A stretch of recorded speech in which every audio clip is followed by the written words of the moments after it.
আমরা দেখলাম যে জামাতের প্রার্থী চট্টগ্রাম ১১ আসনে শফিউল আলম তিনি বলেছেন আওয়ামী লীগ হয়তো এখন বুঝতে পারবে জামাত কখনোই তাদের দুশ্মন ছিল না।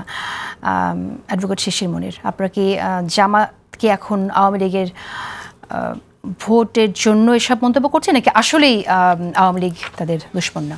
দেখেন, আওয়ামী লীগ আমলে যদি আপনি নির্যাতনের মাত্রা, নিপীড়নের মাত্রা দেখেন, তাহলে জামাত ইসলামীকে প্রথম ক্যাটাগরিতে রাখতে হবে। আমি একমাত্র ক্যাটাগরির কথা বলছি না, প্রথম ক্যাটাগরিতে রাখতে হবে। জামাত ইসলামী তার অর্গানাইজেশনকে, তার দি দেন এফিশিয়েন্ট লিডারশিপকে দুনিয়া থেকে বিদায়ী করে দিয়েছে। তো এর চাইতে বড় ট্র্যাজেডি আর কি হতে পারে? তো জামাত ইসলামীর প্রতি শুধুমাত্র এতটুকুতেই ক্ষান্ত হয় নাই, একেবারে শেষ দিন এসে নিষিদ্ধ পর্যন্ত করেছে। ক্ষমতা ছাড়ার একেবারে কিনারে, খাদের কিনারে এসেও তারা নিষিদ্ধ করেছে, যদিও এগুলো পরবর্তীতে তারপরেও তাদের নেতাকর্মীদের আপনারা পাশে চাইছেন কেন? এই জায়গাটা দেখেন, এই জায়গাটা আপনি একটা জিনিস দেখবেন, বাংলাদেশের রাজনীতিতে আওয়ামী লীগ যখন দেশ শাসন করেছে তখন আওয়ামী লীগের ভিতরে আওয়ামী ডিফারেন্ট ক্লাসের তৈরি হয়েছে।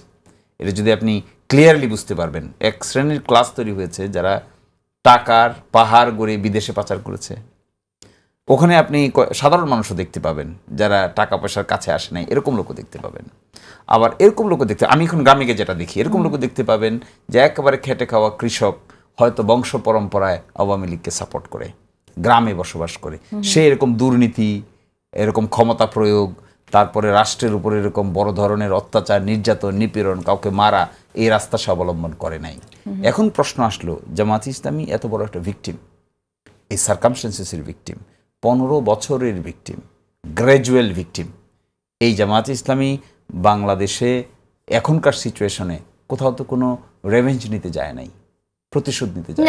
জামাত ইসলামী কি বলেছে তাহলে? জামাত ইসলামী বলেছে এগুলো হলো আইনি ব্যাপার না, শুধু রিভেঞ্জ না, আমরা যে মামলাগুলো দেখছি সেই মামলাও কিন্তু বিভিন্ন জায়গায় দেখি যে ছাত্রদল বা বিএনপির পক্ষ থেকে মামলা হচ্ছে আওয়ামী লীগের নেতাকর্মীর বিরুদ্ধে, বিভিন্ন জেলা উপজেলা থানাতে যে মামলাগুলো দেখছি। এবং অনেকে বলেই থাকে যে আওয়ামী লীগের ভোট তো বিএনপি পাবেই না, কারণ বিএনপির লোকজন যেভাবে আওয়ামী লীগের নেতাকর্মীর বিরুদ্ধে মামলা করেছে, জামাত এভাবে মামলা করেনি। এটা কি ভোটের অঙ্ক মাথায় রেখে মামলা করেনি নাকি অন্য কোনো? না, দেখেন, জামাত ইসলামী এসেই কি ঘোষণা দিয়েছে যে আইনকে আমরা কখনো নিজের হাতে তুলে নেব না, আইন অনুযায়ী ল এনফোর্সমেন্ট এজেন্সি তার ব্যবস্থা নিবে।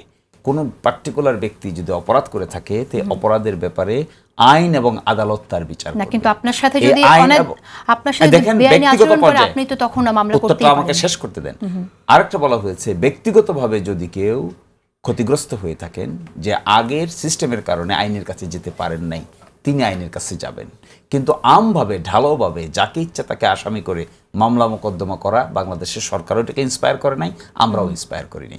কারণ আমরা দেখেছি বিগত 15 বছরে, 16 বছরে গায়েবী মামলা বলতে কি বুঝে, এটা আমরা দেখেছি না? দেখেছি। আবার আপনি মনে করছেন এখন গায়েবী মামলা হচ্ছে? এখনো কিছু গায়েবী মামলা হয়েছে, যে গায়েবী মামলার বিরুদ্ধে সিআরপিসি সংশোধন হয়েছে। এখন সরকার বলেছে যে এই ধরনের ভুতুরে মামলাকে সরকারও কিন্তু জায়গা দেয় নাই। তো জামাত ইসলামী কি পলিসি নিয়েছে সেখানে? অবশ্যই যে ক্রাইম করেছে হি মাস্ট বি ট্রাইড। এটা করাপশন হোক, মার্ডার হোক, এক্সটারমিনেশন হোক, হিউম্যান রাইটস ভায়োলেশন হোক, ক্রাইম এগেইনস্ট হিউম্যানিটি হোক, জেনোসাইড হোক, দে মাস্ট বি ট্রাইড। কিন্তু আমরা একই সাথে এটাও মনে করি কোন ইনোসেন্ট লোককে, ওটা তো আমি বলিনি, এটা আপনার কথা, কোন ইনোসেন্ট লোককে তো আপনি কখনোই অযথা হ্যারেস করতে পারবেন। আমরা দেখি নাই ইনোসেন্ট লোক আমরা হ্যারেস হইনি, ইনোসেন্ট লোকরা হ্যারেস হয় না। এদিকে ইনোসেন্ট হিসেবে হ্যারেস হলে কি দেখা যায়, কি বোঝা যায়? তার ফিলিংস বিএনপির আছে, আমাদেরও আছে, সকলেরই আছে।